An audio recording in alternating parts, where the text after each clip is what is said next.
ഒരു ദിവസം സിംഹരാജാവ് മൃഗങ്ങളോട് പറഞ്ഞു, ഞാൻ നിങ്ങളെ ഒരു പ്രധാനപ്പെട്ട കാര്യം അറിയിക്കാൻ വേണ്ടിയാണ് ഇന്ന് ഇവിടെ വിളിച്ചു വരുത്തിയത്. എല്ലാവരും ആകാംക്ഷയോടെ സിംഹരാജാവിനെ ശ്രവിച്ചു. ഈ വരുന്ന വിഷുവിന് നമ്മൾ ഒരു മത്സരം വെക്കാൻ തീരുമാനിച്ചിട്ടുണ്ട്. അതിൽ വിജയിക്കുന്നവർ എന്റെ കാലശേഷം ഈ കാടിന്റെ രാജാവാകും. പരാജയപ്പെടുന്നവർക്ക് കഠിന തടവ്. ഈ തീരുമാനം കേട്ട് എല്ലാവരും തല താഴ്ത്തി നിന്നു. എന്നാൽ അതിൽ 2 പേര് കൈ ഉയർത്തി ഞങ്ങൾ തയ്യാറാണെന്ന് പറഞ്ഞു.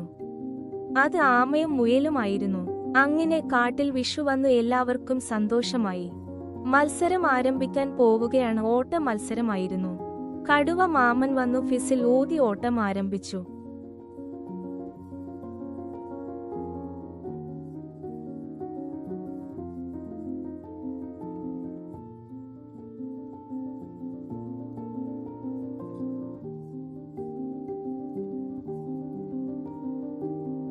മലകളും അരുവികളും എല്ലാം കടന്ന് അവർ ഓടി.